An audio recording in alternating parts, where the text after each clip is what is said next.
Hey guys, Romie here. Please like, comment, subscribe if you're a first-time viewer, and if you're a returning viewer, thank you very much. And please like and comment on this video. This is my recap, my review for, what is this? The season finale of Greenleaf. So this is season 1, episode 13. That episode is entitled, What Are You Doing Here? For great reason. It's entitled that because, well, this angle has me looking like a scarecrow, but whatever. It's for good reason because of the fact that, yeah, I'm trying out my new camera. Hi, guys. For one simple reason. I was disgusted with what I saw. I was disgusted. You have no idea. No idea. So let's jump right into this. Now everyone's at home reflecting on things. Kevin is reflecting because he just told, what's that woman's name? His wife, that he is, that he's gay, or that he's not sure of what he is. And I just don't get it. I just don't get it. Like, he's not on the couch anymore. That's the part that confused me. He's not on the couch anymore. But the main thing in this episode that first happened is the real opening scene had to do with Uncle Mac and Bishop and Bishop James. Now, please like, comment, subscribe. Again, if you're a first-time viewer. If you're a returning viewer, thank you, and please like and comment. Uncle Mac, I'm still disgusted by him, but he wanted Bishop to come, and he wants Bishop to go and get him out of there. He's just like, I have something on you, and if you don't want anyone to find out what it is, you're gonna go and do what I need you to do. Can you do that for me or not? Bishop was like, so you're gonna go and touch my daughter? You're gonna go and touch my daughter? You're gonna go and do that? How dare you go and do something like that? And then you want me to, and all these other girls, you want me to, I don't care what you have on me. Do something. Do something. I was like, oh, okay. Then you have Mac. Oh yeah, we're not calling him Uncle Mac. We're calling him Mac. Mac goes, he takes the phone, bangs it against the plexiglass, and she was mad. Because Mac's just like, you were the last person that could have helped me out. Now I'm going to have to do this myself. Now, guess who shows up at the church? Daddy's home. And when I say daddy, I mean Uncle Mac and Lady Mae's Uncle Mac. Mac and Lady Mae's father comes home. He comes home. Why? Because he needs money. And since Mac isn't there to supply him with money, now it's Grace's turn to go and do so. Skanks, Bishop Skanks and Jacob, they're driving around, and they're by Calvary. Jacob's like, why are we back at Calvary? Why are you back at Calvary? You're back at Calvary for one simple reason. You had one job, Jacob. Damn it, man. You had one job. You know what that was? To not go and, what the hell is on the lens right now? To not go and mess things up for your family. But you know what you did? You messed things up for your family. Because now you're in league with the enemy, with Bishop Skanks. Because Bishop Skanks is not like your father.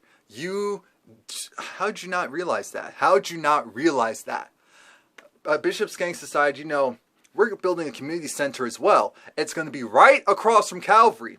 Triumph has their community center, $40 million, might as well have been, $40 million. I'm thinking, so you're calling Calvary crooked, yet you're able to build a $40 million facility for the church, but it's not going to be like a typical church, so that's why you want Jacob to run it. You basically want him to be the face of it to get a newer, younger, fresher audience. Okay. Now we have Grace. She shows up at her grandfather's apartment, and she gave him the money. It's like, okay, thank you very much. And we're thinking that he just has a drug problem, just has an alcohol problem, and just has a gambling problem. No, he's actually sick. He's sick. We don't know what he has. We just know that he's really sick. And the last scene that we see, because he was throwing, I mean, ooh, it hurt me to hear him throw up like that. I was like, damn. But what hurt me even more was the fact that now we have Mac. He's talking with his lawyer, and he's ready to go. What is he going to do? I don't know yet. Of course I know, but I'm trying to act fate surprise here. I hate Mac so much. I hate him. I hate him. I hate him. Anyway, Grace comes home, and you see Kevin. Like I said, he's not on the couch anymore, but he's keeping his distance away from Charity. And Grace goes and lets him know, you know, in order to go and make things work with Sophia, I have to go back to Arizona for a while. Kevin's like, no, you're actually a good person. You need to go and, he gave her great advice. You need to go and focus on you. You need to do what's going to make you happy. And if leaving is going to make you happy so that you can be with your daughter, do so. But if you stay, there's a lot of people that really want you to stay. So if you could please stay. Please stay. So we'll see how that goes. But it was nice to see Kevin say what we were all thinking, that Grace, I understand what you're trying to do, but you kind of need to stay. Now, speaking of Grace, Lady Mae is talking, and she's talking about the virtuous woman. Because here's the issue. The issue is that she has this whole sermon about these men are no good, and how, of course, God gave his only begotten son and let a woman carry his only begotten son. So women out here are devalued, unvalued on this, on that. She wasn't wrong in anything that she was saying, but she was trying to build up the whole concept of a woman is now time, it's a new day. A woman needs to take charge. A woman needs to lead the church. And a man, he's cool and all, but what the men have been doing haven't been so cool. And because of that, now it's time for a woman to go and do things that men aren't able to do for triumphs, for Calvary. And why is it that her assistant, you know, the militant assistant that didn't want to do anything for anyone, why is it that now all of a sudden she finally feels the word and feels inspired and she's clapping? She turns around, starts clapping at Grace, and everyone else starts clapping at Grace. You know Lady Mae was pissed. Lady Mae was pissed, but she had to pretend like, oh, yeah. She thought that they were going to clap for her. She thought that they were going to make her the new leader of Calvary. They're smarter than that. You are part of the problem, not the solution.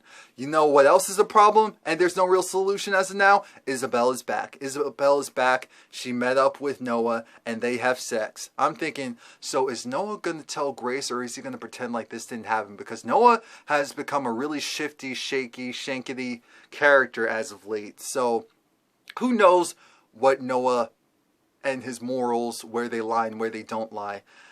Kevin goes and talks to Charity. He needs to talk to his wife because his wife, now Charity didn't kick him out of the house. Charity didn't tell anyone about what's going on with him. And Noah and Kevin, why did I call him Noah? Kevin is just talking about how, because originally we saw Kevin looking at a guy's picture. We were like, Lord Jesus, he's back to his old ways. Someone save this child. Someone save this child of God. But no, it's not what you think. Kevin is thinking about going to this place where guys like him, who are battling their sexuality, their demons, so to speak, can go to get help, to get treatment. Charity's saying, you're born this way. Shut up. Stop being dumb. Like, what's really going on? And Evan's like, no, I have to do something about this. I have to do something. Charity has accepted her gay husband, gay, bisexual, whatever he is, husband. He hasn't accepted himself. You know, I actually kind of expected Charity to go and do this, because Charity seems like the type where she's like, we are married. You did not cheat on me. You did not have a baby out of wedlock. You did not cheat on me. You did not have a baby with someone else. We're good. It almost feels that way, and it's messed up. I'm like, Charity, I don't know if I should respect you or side-eye you, like, really? So Grace is talking to Bishop, and Bishop tells Grace, he shows that his hand is shaking. He says he has Parkinson's, and so he needs Grace to take over ASAP. Grace is feeling all emotional because she's thinking of, damn, I really need to go. I need to be with my daughter, but I just feel like I actually do belong here, and I feel like we belong here. It's unfortunate that her father's doing what he's doing. And so Grace decides, you know what? Okay, Daddy. Okay, you win. You finally win. And the thing is, shout out to Samsung, because it has been forever since I've been able to do a video. This is my new camera, by the way. That's why you have this huge viewing angle now.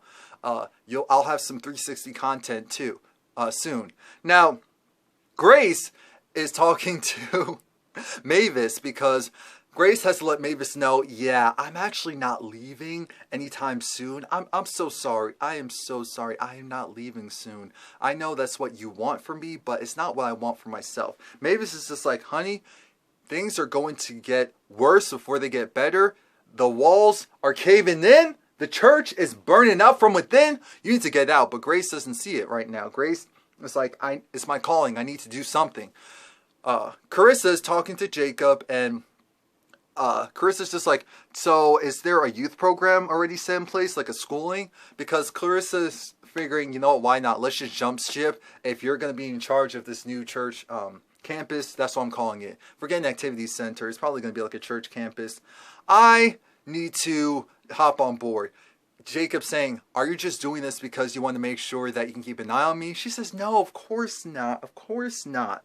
You know Carissa is doing that because she needs to keep an eye on Jacob, since you know who, Alexa, is actually still at Triumph. Carissa's not stupid. Now, Jacob, he's back at the church, and of course he's there to watch Grace do her sermon, and the father's like, oh, it's great that you're here. Now, this is when Jacob realizes he's being used, because he was like, am I being used? No, but you're going to be there. You're going to be my eyes and ears, and here's what I need for you to do. Once you see how they work in the innards, you'll see that it's not a good place. Not only will you see that Triumph isn't a good place, you'll have information for me. You are the ultimate prize to me. You are the Alpha and the Omega. It is not my plan. It is God's plan for me to use you to get to Pastor Skanks. I hate when people do that. It's God's plan when they're up to no good. I hate that. I really do. And Charity is singing. She's singing on stage because she wanted to sing on stage. And Kevin told her, you need to go and just go for it. You know, let nothing and no one hold you back. And the song that she's singing, it has to do with standing by me. I'll stand by you through whatever. I'm like, Charity, you and Slick, we know this is about you and your relationship with your man. And you can see that they're trying to fight. They're trying to fight for that relationship. Kevin's still all in it, but Charity's just like, should I really be doing this? Now it's time. And Lady Mae and Bishop were just both like, I don't know why she's up there. I did not tell her she's allowed to be up there. No. Now it's time for Grace. And Grace said, you know what? Shout out to my mother, because I know I'm not going to be able to out-preach my mother. She did an amazing job at the women's luncheon. But here's how this is going to go. This sermon is to let people know that I understand what's really going on. The issue that's really going on is we have my uncle, Mac, who is being accused, and he is a sexual predator, a child molester, all of that. That is harming my family in ways you don't even know. It is harming the church, and that has not gone away. He's harmed some of the women in the church today, women who have come forward and women who haven't. When she said that, I thought, uh-oh, Grace, did Uncle Mac touch you? Because it almost felt like she was trying to say that without saying it, that it wasn't just Charity, that it was also her. I don't know why. That's what I got from it. Now, she was saying how these secrets, they're evil, they're burdens. We're going to remove them. We're going to have a moment of silence for everyone who has something they want to come forward with, but they feel like they can't. So Grace was talking. She was Grace was doing that. I was like, okay, I can see this. I can see this. Lady Mae decides she wants to go to Mavis's bar while it's still there and have a little discussion. Lady Mae's just like, you little harlot. That child of mine, you don't know what it is to have a child. You are a childless whore. You went and infected my child, and she's doing all of this to spite me. How dare you go and do something like that? What are you? What is a you? Mavis was like, oh yeah, and Mavis also talked about to Grace about how, you know, Bishop was different. He was a different person before, and how we already knew this. His path originally didn't look like it was going to be of God. He was almost the border opposite. To me, it sounded like Mavis was like, we had a relationship and things were what they were. He was a different man, and I kind of wish things were the way they were back then. I still love my nieces and nephew, but Mavis said, you will not come here and do this to me and my establishment. How dare you go and even spew words out of your mouth? You are a mother, and you knew that my brother... You know, hold on, let me breathe. You knew that Mac was doing what he did to your daughter, and you did nothing. You are a disgusting person. You did nothing. You knew. No, I didn't. You knew. No, I didn't. Shut up. You knew. You knew. You knew. Regardless, your child told you that something happened to her. You did not take her immediately to the police. You questioned her, and you scared her to the point where she changed her mind. She is gone now, and it was because you did nothing. You did nothing to help her. You did nothing to save her. And now you want me to feel bad? You want me to actually care about anything that comes out of your mouth? You are forget you. I was like, oh, bro. I mean, Mavis. After that, we had Grace saying goodbye to Sophia. Sophia was so upset. She was just like, oh my gosh. Grace was like, you know, I'll see you in a couple of months. You know, it's okay. I'll see you once summer's over. You'll be back. And Sophia was pissed. She was pissed. Which is good. And here you have Lady Mae saying, now you understand how it feels to lose a dog. I said, say it one more time. I don't care if that's your... Say it one more time. Because you know good. Now, as soon as she leaves, cop cars come through. And we're looking at, like, what is going on here? Guess who's in it? Uncle Mac. Uncle Mac's in the cop cars, and we're all disgusted. It's like a universal... Whoa. I was disgusted. And we're looking like, how did he come back in? He goes back into the house. He was just like, To Grace, he gave a little peck on the cheek to his sister, even though his sister wasn't having it. And so, you have Bishop looking like, oh crap, he sold me out. He sold me out. It's over. It's over. It's over. He sold me out. It's over. Let me pretend he didn't see me. And the police are coming in, and we're just like, damn! Oprah! We want more! Shout out to you. I am reviewing Queen Sugar when it comes back, of course, if Loving You Is Wrong as well. Along with a whole other bunch of shows. Also, Too Close to Home. I will be recording that. I have it saved. I'm going to do some videos over the weekend to get myself all caught up. Please like, comment, subscribe if you didn't do so. Lord. I was a little upset at the ending because this show has done a good job of giving us everything that we wanted up front. But hey, it still needs a season 2, so it is what it is.